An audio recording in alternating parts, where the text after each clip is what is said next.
Conduct in the City Council chambers. Rules of decorum for the public.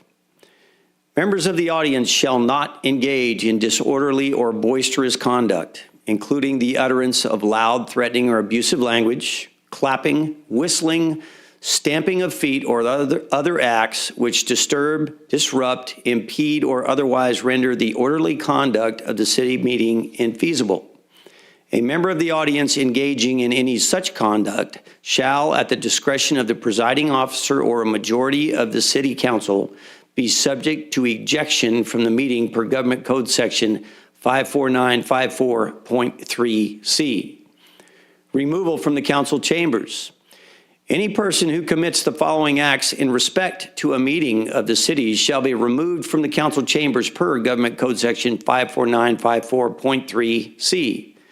A, disorderly, contemptuous, or insolent behavior towards the city council or any member thereof, tending to interrupt the due and orderly course of said meeting. A breach of peace, boisterous conduct, or violent disturbance tending to interrupt the due and orderly course of said meeting. Disobedience of any lawful order from the mayor, which shall include an order to be seated or to refrain from addressing the city council, and any other unlawful interference with the due and orderly course of said meeting.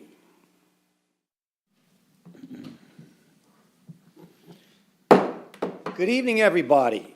Welcome to the Taft City Council Successor Agency regularly scheduled joint meeting for Tuesday, May the 20th, 2025.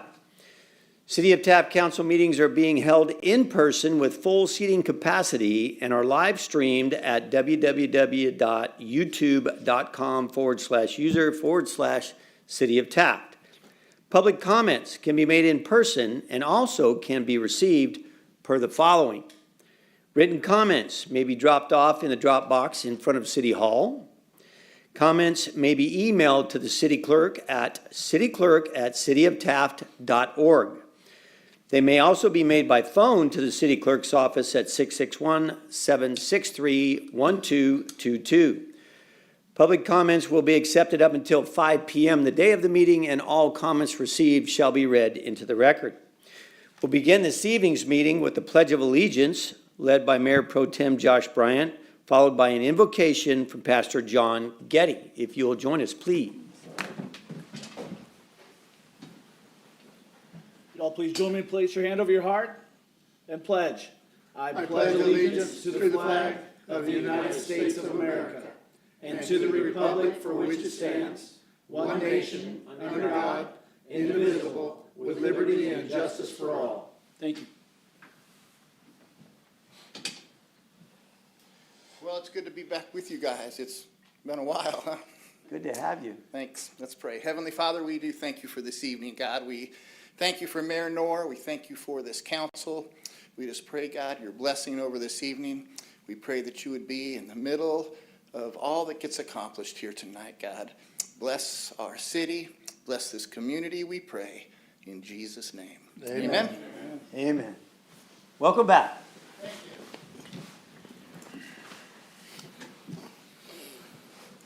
Madam Clerk, may we have a roll call, please? Mayor Knorr, Here. Mayor Pro Tem Bryant, Here. Councilmember Cryer, Here. Councilmember Waldrop, Here. Councilmember Shavira. Here. All right. First item on this evening's agenda is a proclamation for Public Works Week, and I shall read it now. This is a proclamation from the City of Taft declaring May the 18th through May the 24th, 2025 as Public Works Week. Whereas public works services provided in our community are a vital and integral part of our citizens' everyday lives. And whereas the support of the community is vital to the efficient operation of public works system and programs such as building maintenance, streets, fleet maintenance, sewer line maintenance and construction, as well as wastewater treatment. And whereas the health, safety, and comfort of this community greatly depends on these facilities and services.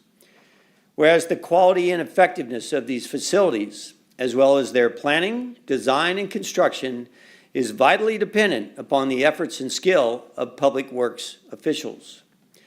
Now therefore, be it proclaimed by the City Council of the City of Taft that we recognize and extend appreciation to our dedicated and skilled staff, and hereby proclaim the week of May 18th through the 24th, 2025 as Public Works Week in the City of Taft. And be it further proclaimed that the City Council of the City of Taft requests that all citizens and civic organizations acquaint themselves with the issues involved in providing public works services to our community, and to recognize the contributions which our public works employees make every day to the health, safety, comfort, and quality of life that the citizens of Taft enjoy. Dated this 20th day of May 2025, signed by myself and all four council members. So, nobody is here from Public Works to receive this, but we're going to clap for them anyway. There is not a single council member on this dais that cannot tell you about the things that Public Works does and does so well in the city of Taft. I'm going to call out just one recent, and I'm going to let everybody make a statement. And I have a special place in my heart for the Oil Workers Monument in the city of Taft. And just recently, it underwent a freshening up, if you will.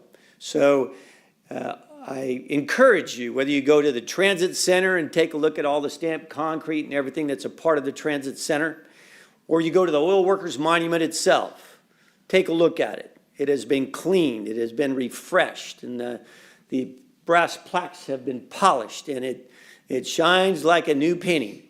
And I want to compliment the crew that worked so hard to maintain and bring it back to its shimmering, shining self, as it should be, because it's something we should take great pride in. So to that group and to that crew, as well as the entire Public Works crew, you have my admiration and my gratitude. Thank you very much. Gentlemen? Mr. Mayor, thank you. Mr. Jones, we have, 6 full-time equivalents in Public Works? And I don't know if folks realize that, but in the greater Taft area, in the city itself, there's probably 10 to 15,000 people. And in the greater area immediately surrounding us, we're probably in the 20 to 25,000 range, right? There's 6 people on the City of Taft staff assigned to take care of just routine maintenance. It could be grounds, it could be anything on the roads or anything in between. And not only do they do that, but you'll see them from time to time doing patrols throughout the city, especially in alleyways or places where illegal dumping happens often. And they've made it a mission because it's been stressed to them how important it is that we keep things clean as best we can. It's not their job, and it shouldn't be their job to have to pick up trash that people are too lazy to take out to the dump. But they do it anyway, on top of doing their normal duties. So I'm very thankful for those little things that they're able to do every single day that we may not even realize, but we sure the hell would realize if it wasn't there. Councilman Waldrop. Well, there's a lot of things you could say about the public workers. I got 2 things in mind real quick. Parades. Who cleans those up after they get through? Then they have it done before the night is over with. Fireworks. My goodness. You know, they're just a great team, and I'm sure everybody's going to have something to say about them, and they're just not enough praise for them. Thank you. Agreed, thank you. Councilman Cryer. Thank you, Mayor. The Public Works they do a great job for our city. They're some of the unsung heroes that they go out there at nighttime, do the cleanup after different events.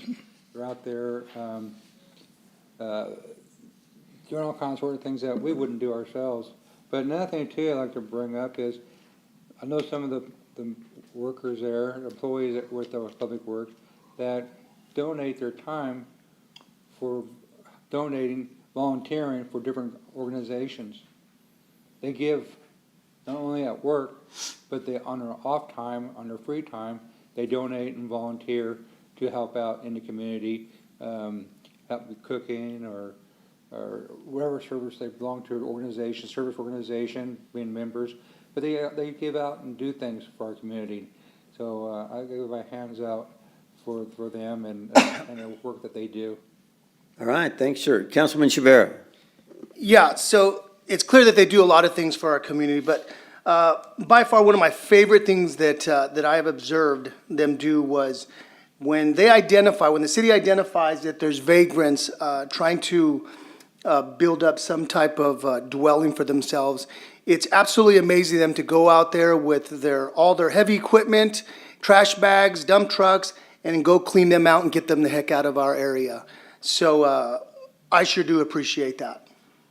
All right, thank you very much. All right, so it's official. Everybody appreciates it, and trust me, like Mayor Pro Tem Josh Bryant said, if we didn't have them doing it, we would most certainly know it. So thanks to all of them. And if you would be sure and give that to them, City Manager Jones. All right, thank you.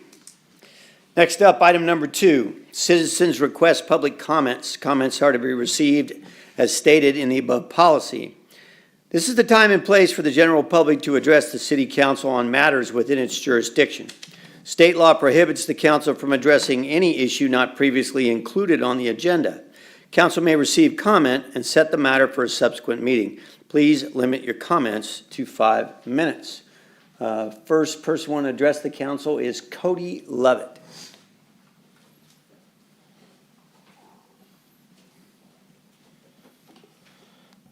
Hello, members of council. My name is Cody Lovett.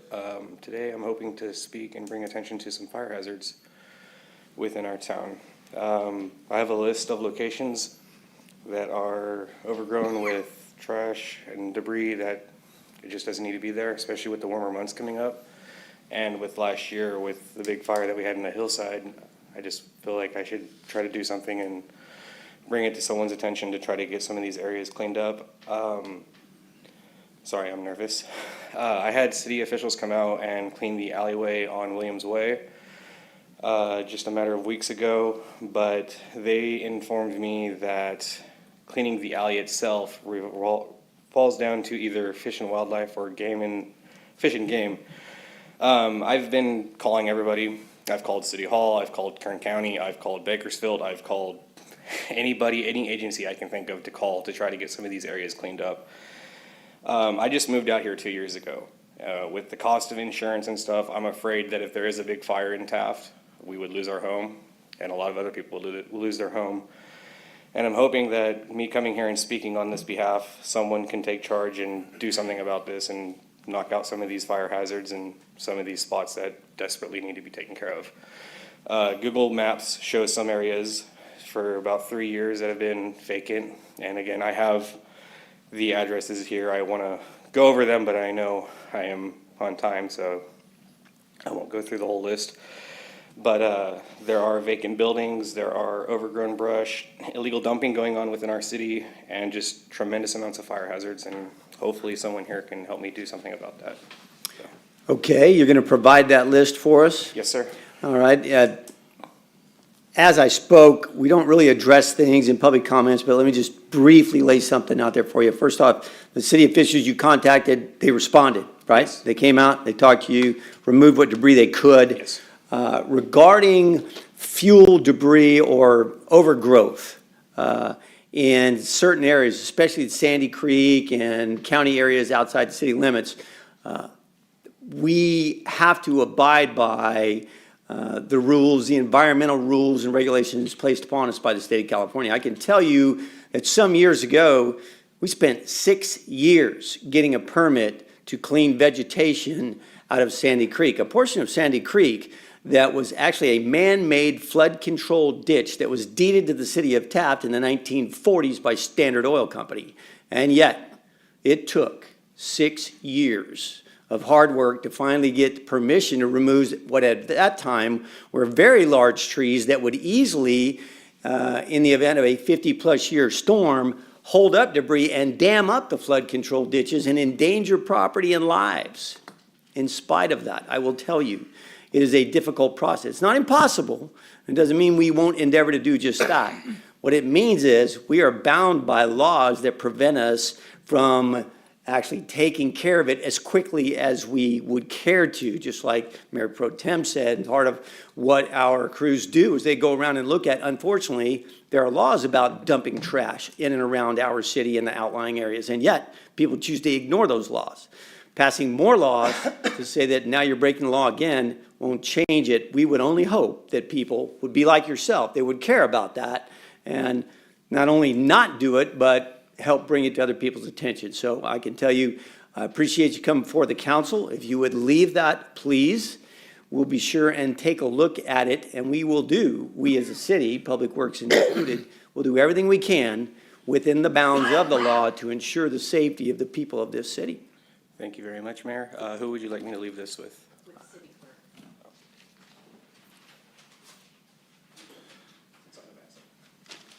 Thanks again. Appreciate you coming forward.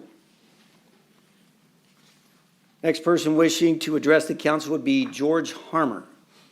Did you want to speak now, sir? Or you want to wait until item 17? I'll wait till item 17. All right, thank you very much then. All right, item number 3, council statements, non-action. Councilman Shavira, we'll begin with you, sir. Yeah, I'm gonna keep it brief. Hey, Mr. Lovett, I want to commend you. This is the kind of things that we want to see in our community. The mayor talks about all the time, this is your government. Whether we like to hear certain things or not, we advocate and support for the community to come up here, have conversations with us. So kudos to you, I commend you, and I just wish more community members would come out and have these types of conversations. So I commend you and I appreciate it. All right, next up, Councilman Waldrop. I also would like to thank you. That's just to go out of your way. That's great. That's great. I was going to comment in a roundabout way about that situation, but it's not necessarily in the city limits. We're trying to do something in the city limits to make it better. Last meeting, Councilman Orcho Cryer came up with some suggestions, and we're gonna try to do those things, and I'd like to, in a way, do it for the county, but we gotta get a hold of the county reps and get a hold of them and see what we can do, and this is our town. I don't care if it is county, it's connected to us. So I'd like to see something happen there too, if there's any way. I'd be happy to, be on that committee. I know it's not city, but we need to look into, this is our town. Thank you. Thank you very much, sir. Councilman Cryer. Thank you, Mayor. And thank you, sir, for coming up here. I just want to address everybody that May 26th is Memorial Day. You're the soldiers that gave the ultimate sacrifice for us to be free in this country. And we owe our freedom to them. On that day, American Legion here in town, at 10 o'clock at the cemetery, they're going to be doing a program there and doing the taps in honor and also laying out the flowers for our veterans there. And I encourage all the people that have an opportunity to attend and see the ceremony. It's fantastic. I've been there a couple of times, and it just brings tears to your eyes, and see all the family members and stuff show up. And so I was at the West Side Cemetery District on 440 East Cedar Street. So if you have an opportunity, please go and show up. And another thing too, I know we're working on, everybody's probably getting worried about their insurance and stuff in our city, with the rates going up high and the issues getting reinsured and stuff. The city is working on it. It's what we can do. There's no promises or guarantees, but we're trying to do our best to help help our citizens here to help offset some of the costs if we're able to. It's a tough deal. It's not that simple, because getting hold of other governments, other people in personnel, it's a slow process, but we're getting there. We're working on it, and hopefully we can do something to help us out. And don't be surprised if you take a vacation this year in a couple of months, that your fuel prices be a little higher. It's the 2 refineries closing down, and the cost of fuel for the formulation they do for the summer months, a lot more expensive, and it could be an expensive holiday for all of us for the summer months. And it's Sacramento. It's not our city. It's not anybody's the city's fault. It is the politicians in Sacramento that create the situation. If you've got complaints, write letters to them or to your legislatures and your concerns. And that's all I have, Mayor. All right, thanks, sir. Mayor Pro Tem Bryant. Thank you, Mr. Mayor. I'm really going to piggyback on and build on what the gentleman before me has spoken on. Again, thank you for engaging. We've asked for that numerous times. It doesn't always have to be positive. But as we mentioned in our Public Works Department, there are 6 people. They're obviously not out there patrolling all the time. There's things that just by happenstance, they're not going to see. So when you can bring them to our attention, we really appreciate it. But speaking of bringing it to our attention, if you see something, whether or not you live in the city of Taft proper, if you live in the county and you see an issue in the city, report it. If you're in the city and you see it in the city, report it. And I don't know, Aaron, if you guys can zoom in here at all. Cityoftaft.org. The very first thing you see says report a concern. It's a very brief little form. Fill out the information, and those get routed directly to the responsible department head and the city manager. They see it. All right? So, not that we don't appreciate you coming, because we do. Please bring it. But if you see another one and you don't want to have to write another letter or give another public comment, put it on here. And it triggers that somebody's going to go out and take a look. It doesn't mean we're going to be able to do anything right away because, as the mayor mentioned, there may be some processes we have to follow so we don't find ourselves in court, paying court fees for somebody's holy rocks or something like that, right?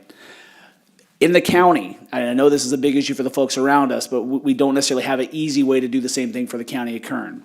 But they do have emails, and so I would highly encourage you guys, if you have if you have a concern,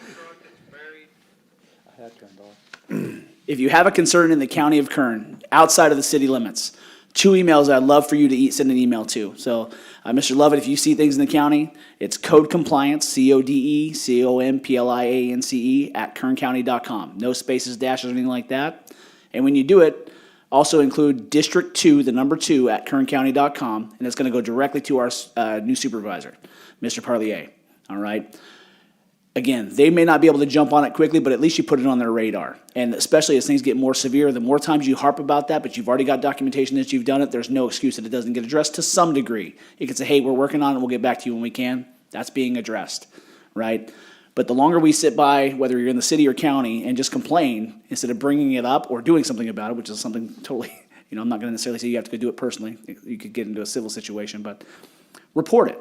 Follow the proper protocol and expect that protocol is followed in return. Hold people accountable, because at the end of the day, we want to be held accountable just as much as we want to hold the folks in the community accountable. That's why we're here, right? It's mutually beneficial to everybody. But code compliance @kerncounty.com, District 2 @kerncounty.com for those issues outside of the city limits proper, or use the report of concern functionality on the City of Taft website, cityoftaft.org, to report those things. Speaking of that, you guys who've been watching these for a while will remember a former mayor and council member, Mr. Miller, would always say this time of year, now things that we had some decent rain in the spring, it's going to be hot here pretty quickly. To, I guess, alleviate the same problems you're bringing up, just get out and about around your property. Mitigate those fire risks, get rid of those weeds, help keep the community presentable. And it's a great opportunity to do that before it becomes 150 degrees or you have a tragedy that's easily avoidable. That's all I have, Mr. Mayor. Thank you. All right, thank you very much, sir. The one thing I will say, and I'll jump on the coattails of my brethren up here, and that is, like they were talking about, some of these issues that are outside city limits are in the county. I will tell you that our new Supervisor Chris Parlier, is very responsive, and his team has been very responsive. They have done a great deal of cleanup in the unincorporated areas already, and that is one of the things he prides himself and his team on, and I believe only that they will get that much more done in the future. So they will appreciate other eyes in the county, if you will, as well. So thank you very much for doing just that. I have, and let's see if I can get this information. Yeah, there it is. There's the information. Lately, I've been hearing about the state of California's budget, and I've been hearing our governor talk about the budget and what's going on with it. And, of course, he loves pointing the finger and laying the blame on somebody other than himself and the Democratic majority that have controlled this state for the last 25 years. So what he calls the current projected shortfall in this year's budget is the Trump slump. The Trump slump. It's got a ring to it, doesn't it? So it's Donald Trump's fault that they I believe in their original forecast, they were going to have a small budget surplus. I don't know, $160-something million. It was kind of inconsequential, but he boasted about it, the fact that it was going to be an additional balance. So it was. Well, then all of a sudden they got to looking, and this has happened before, I want you to know. Then the revenues start coming in, and they're coming in a little bit low.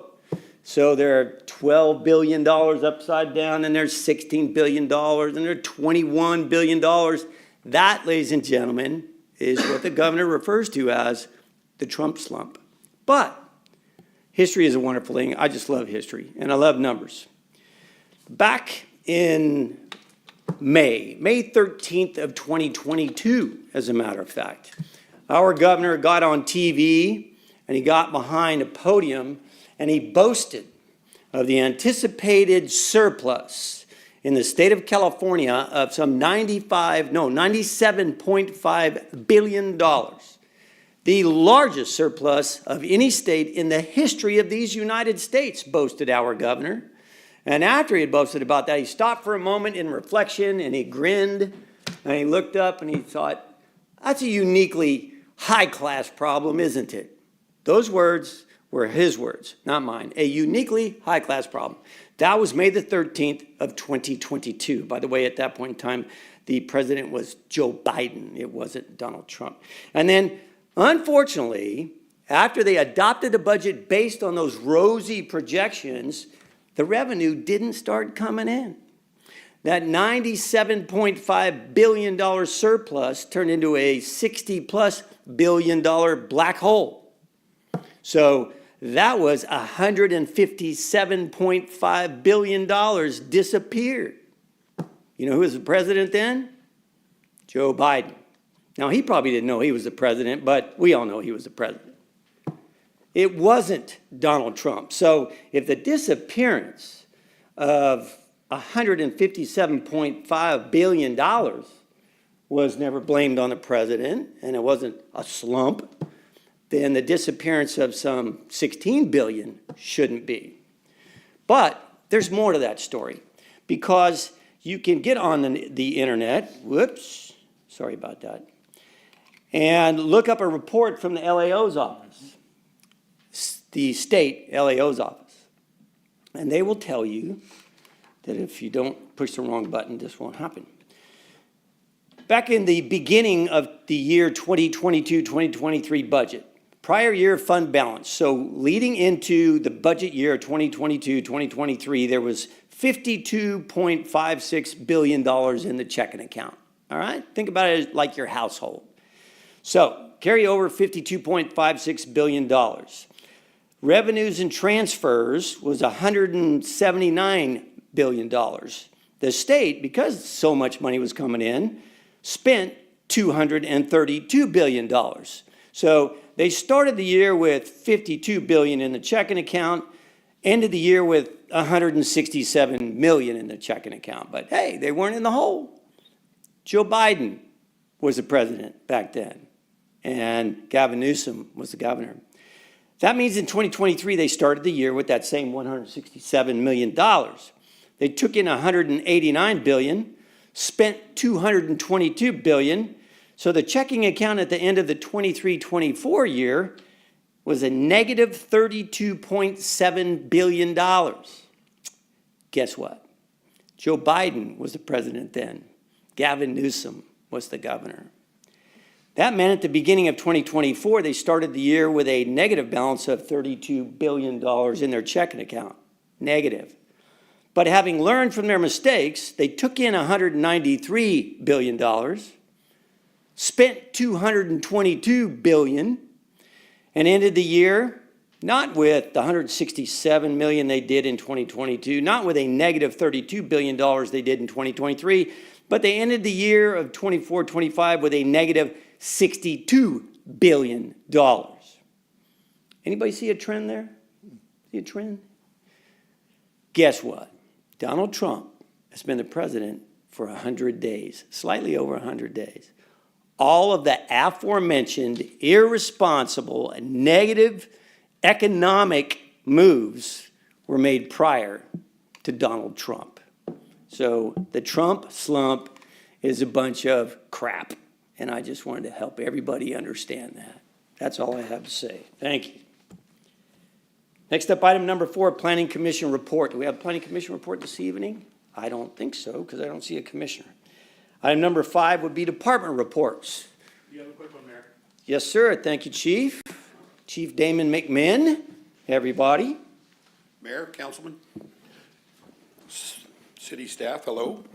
This is the report for the month of April. We were a little busy in our last council session, so I decided to hold it till now. I just want to go over some of our total incidents, which we had in the month of April of 1,114. Total calls for service were 387. Total officer initiated was 727.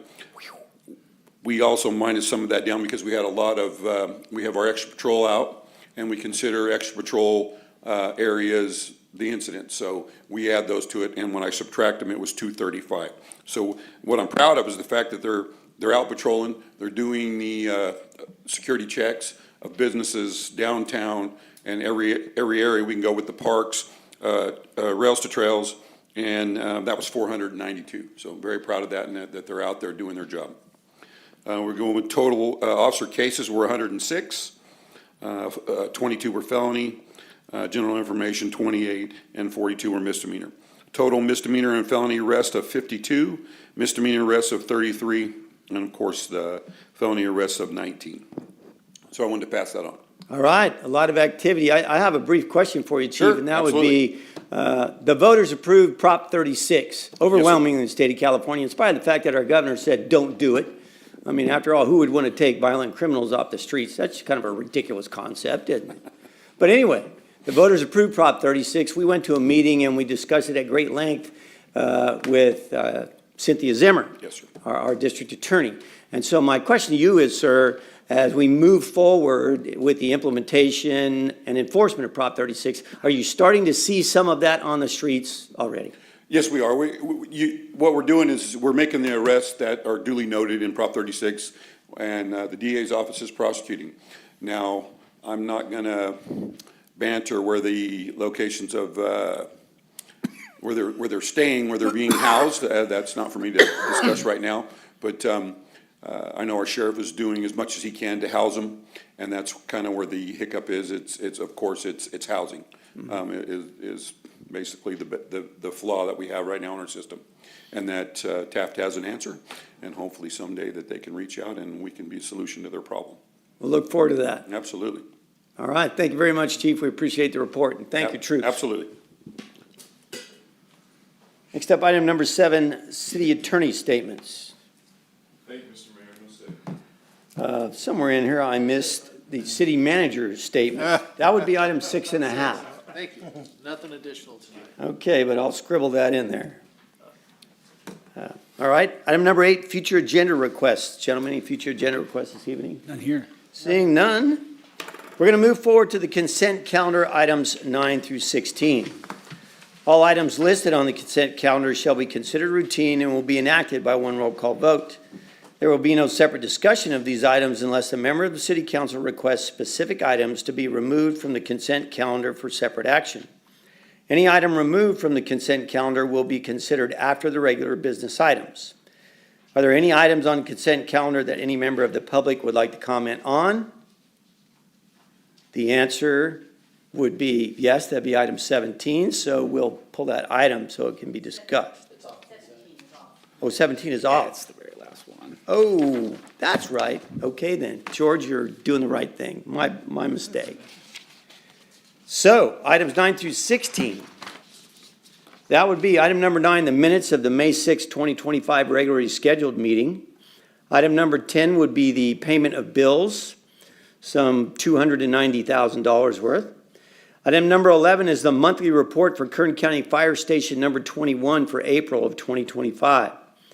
Receive and file the monthly report for April 2025 from Kern County Fire Station number 21 and find that the activity is not a project per the California Environmental Quality Act, CEQA, as set forth in Section 15060C3 and Section 15378 of the CEQA guidelines.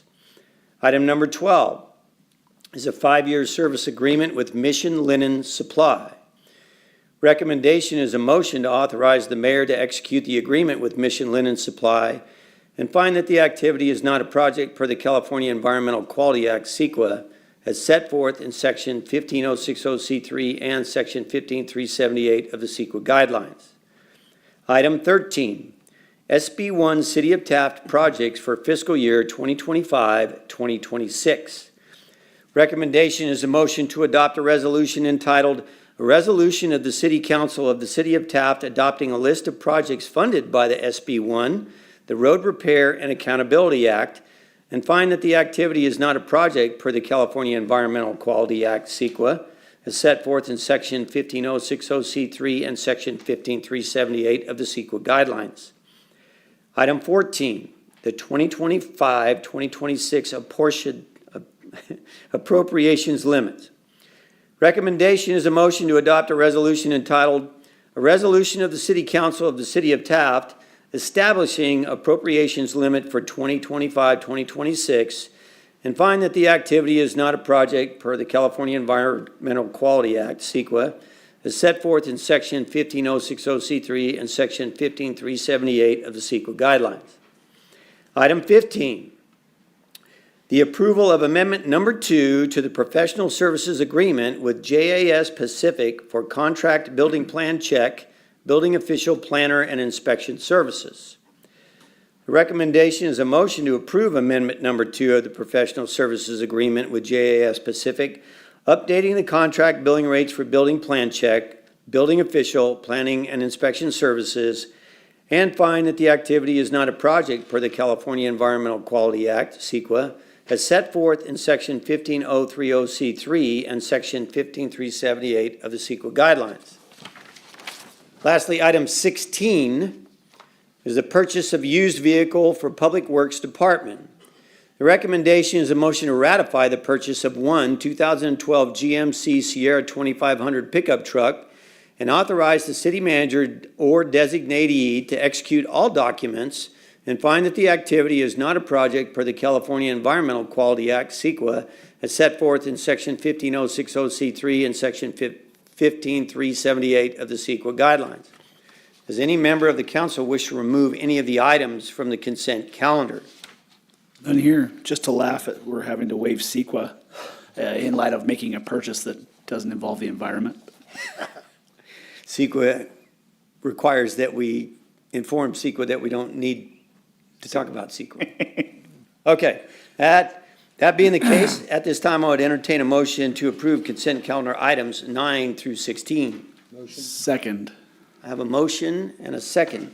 Madam Clerk, may we have a roll call, please? Councilmember Cryer, Yes. Mayor Pro Tem Bryant, Yes. Councilmember Waldrop, Yes. Councilmember Shavira, Yes. Mayor Nor. Yes, that's approved on a 5-0 vote. Thank you, gentlemen.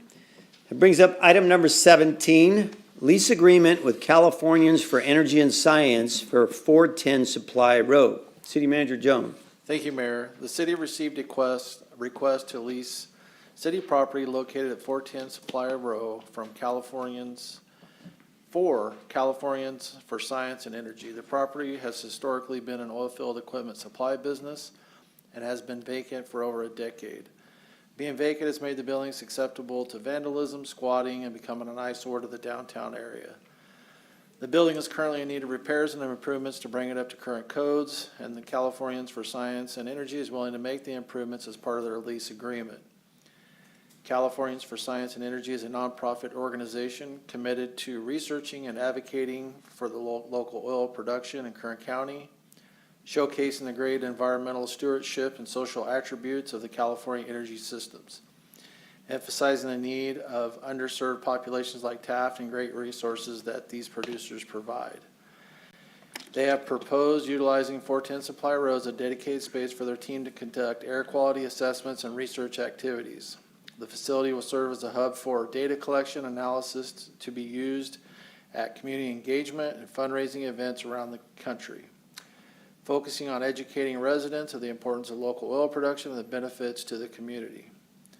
They are, in their grassroots efforts, also utilizing Taft youth that have a career focus in oil and the performance of their research. Findings can be made that the Californians for Science and Energy, being a nonprofit, providing advocacy for the local oil industry with goals and objectives in line with the city's support of oil and gas industry efforts, benefit to the community. Therefore, leasing the building to them at no cost to have them located locally is a public benefit. Thank you, City Manager Jones. At this time, gentlemen, I would entertain a motion to adopt a resolution entitled, "A Resolution of the City Council of the City of Taft authorizing and approving the lease of 410 Supply Road, Taft, California, to Californians for Energy and Science, a nonprofit committed to researching and advocating for local oil production and establishing the public benefit." Make the motion. Second. Okay, we have a motion and a second, which means we can discuss this item now. So, George, if you would care to join us, just limp on up there to that platform, sir.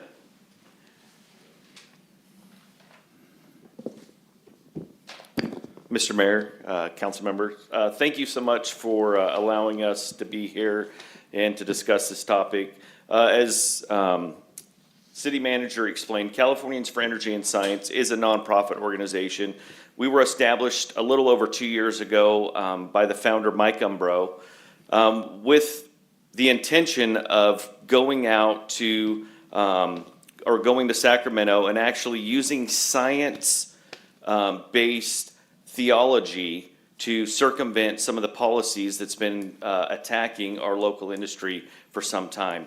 We were the only organization that had live data from drill well sites, from active oil wells or oil fields near communities since 1137 came into effect that set up the sensitive receptor areas.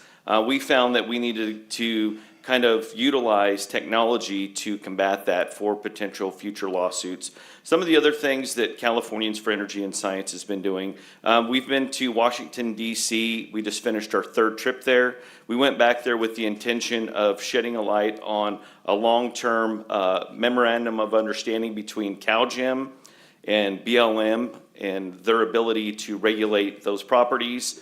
Just recently, we found that our efforts paid off, and BLM has removed that MOU between CalGEM to take back authority of local oil fields on BLM property. So some of the other things that we're working on right now, we're going to be working with organizations to bring training back to Taft as well.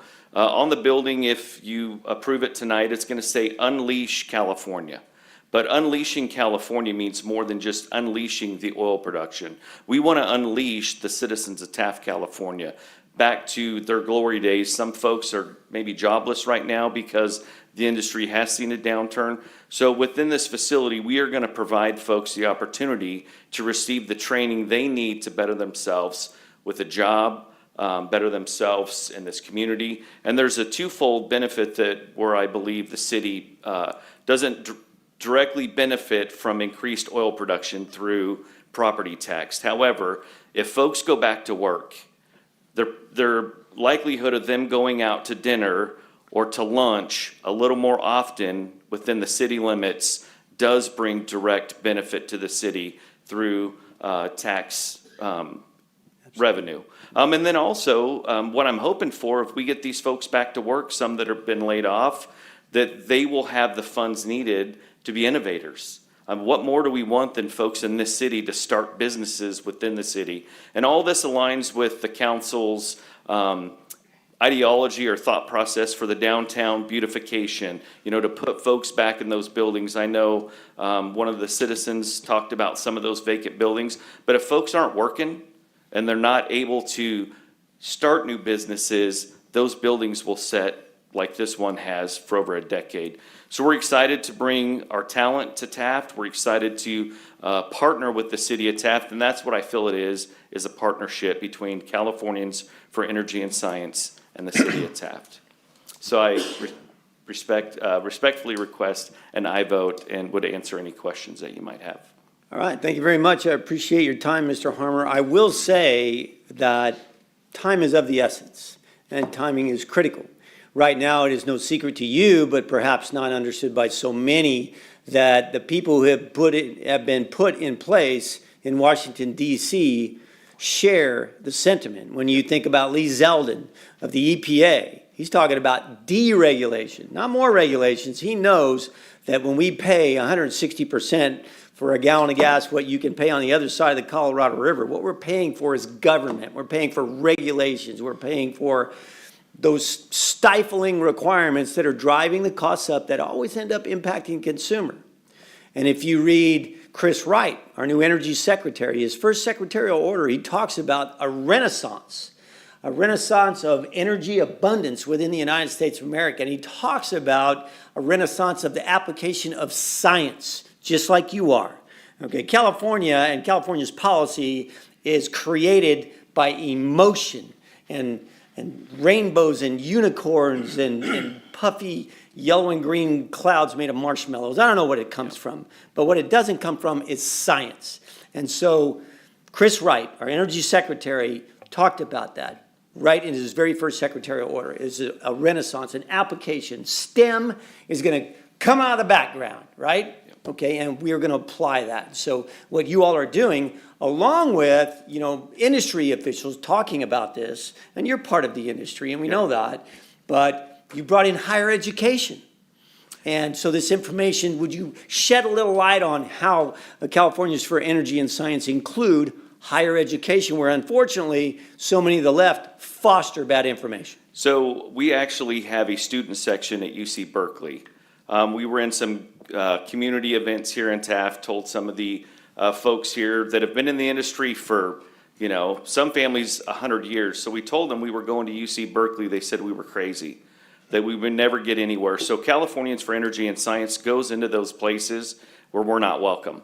And we go into those places with fact-based data, science. And now we have a student section. Just last week, we had 22 students from UC Berkeley out here touring the oil fields. We're planning on bringing some of those folks in here for summer internships to work programs with younger kids so we can educate and equip those younger kids or the next generation to fight the same fight. So we have been to Stanford, to USC. One of our members is from Harvard, working on his doctorate right now, and he's actually, his doctorate is focused on the economic impact of policies coming out of Sacramento on the oil industry. So we're making an impact all over the U.S. We go back to Washington, D.C. We're frequent in Sacramento. We're not up there doing anything but educating. So we're not lobbyists. Right. We're an educational firm, if you would. All right, very good. Gentlemen, any other questions for Mr. Harmer? I just have one. So you mentioned training, so our viewers understand, what training are you guys going to offer to the community? Perfect. So we're working right now with ABC. That's Associated Builders and Contractors. They do a lot of training in Bakersfield. We're working on some grants to provide local training here in Taft. I'm working with Quinn Equipment right now and some of the manufacturers. We're trying to bring in drawing a blank here, like the race car simulators. Simulators, yeah. So we can train folks to run excavators, loaders, excavators, backhoes, forklifts on a simulator, so they're not burning any fuel, they're not outside. So we're also going to offer entry-level training for the oil fields, so the folks would be able to go out there, forklift training. Those are all going to be facilitated through other entities, but there's nothing in Taft. As you see, we used to have one many years ago, West Tech. We don't, and I've reached out to West Tech to allow them to do the same thing. So if there's multiple different organizations that want to come here and utilize this facility to train our people and the citizens of this community, we welcome it. Excellent. Thank you. I do have a question, or more of a comment, but one, I want to say thank you to California for Energy and Science and you, Mr. Harmer. When we look at that building downtown, we talk about revitalization. We know that it's not the city investing money there. It's the city facilitating investment, whether it's somebody looking for profit or somebody for not, right? Somebody doing nonprofit work, trying to bring people back to the downtown. So thank you for the time, effort, and money that's going to go into that or has already, because it will pay dividends both in the short and the long term. We look forward to that very much. But one thing over the last 5 years especially, but maybe even the last 20 to 25, we've heard often folks who have more liberal leanings talk about trust the science. trust the science. We heard it especially over the last 5 years as COVID was going crazy. And I guess everybody could say that if you did trust the science, you find out the science was wrong or fabricated or whatever else you want to say. But at the end of the day, the only way to really fight an argument is with logic and with data and with fact and science to get it, right? And that's exactly what, even in my experience over the last 2 years with C4ES, is that data is brought to the table. And at the end of the day, it's then irrefutable except out of emotion. Now, that's not a lot of help in California because everything we do here, at least in Sacramento, is based on emotion, but at least you have ground to stand on. And we look forward to continuing to push that fight forward. On that, Josh, I want to bring one thing up with the air monitoring that we did. We monitored active sites that had open well bores. And it was the whole premise of trying to combat the 1137. So over about 6 to 9 months, we were on the coast, drill sites, and all that time, we had one significant alarm in all of that. Do you guys want to know what it is? What was it? I can only imagine. A porta potty. Yep. So we had an alert at 4 p.m. in the afternoon. a lot of gas. And yes, it was. So we went back through the mud logs. We did our research. We talked to the engineers on the drilling rig, trying to find out what was going on. So I'm looking at an aerial map of the location, and I see one of our monitors that we had set up. And I said, can I get the logs of when the crapper was pulled?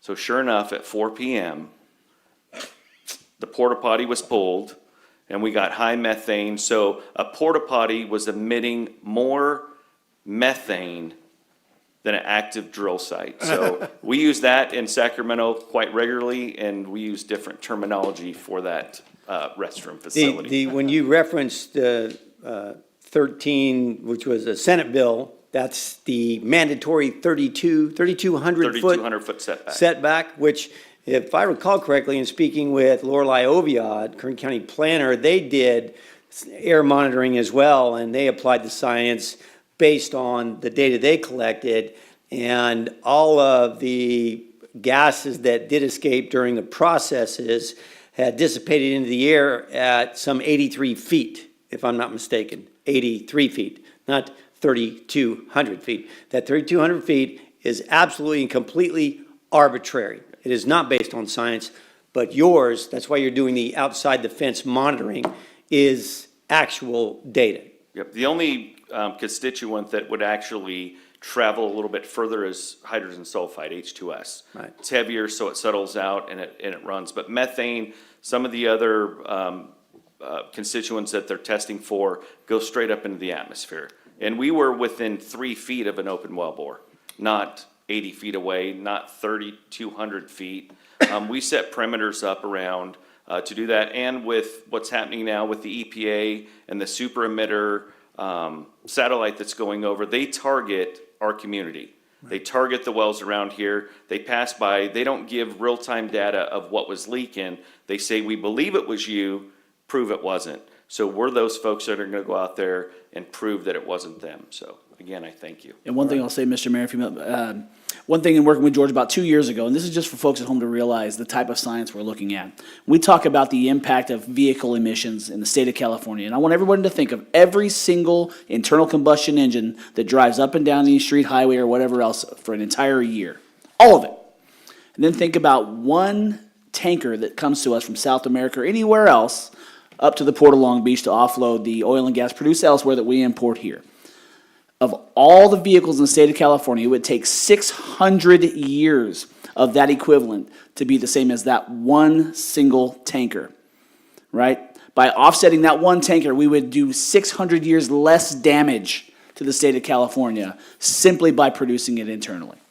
That's science, folks. Absolutely. And the fact of the matter is, with the anticipated closure of refineries on the coast of the state of California, then we will not only be importing unrefined oil, we will have to import our refined goods, and a great deal of the refined goods will be coming from Singapore. Singapore's 8,580 miles away or something like that as the crow flies. That's a long trip, and about 1.25 million gallons of number 6 bunker fuel, if I'm not mistaken. And also the fuel that's going to Singapore or the oil that's going there, Russia and Iran, that oil that the U.S. has sanctions on is making its way to Singapore, which in turn is making its way to California. So with us fighting, we'll keep Russian oil out of California and Iranian oil out of California, so. again, And just thank you. confirming, you're saying stay away from Porter Johns.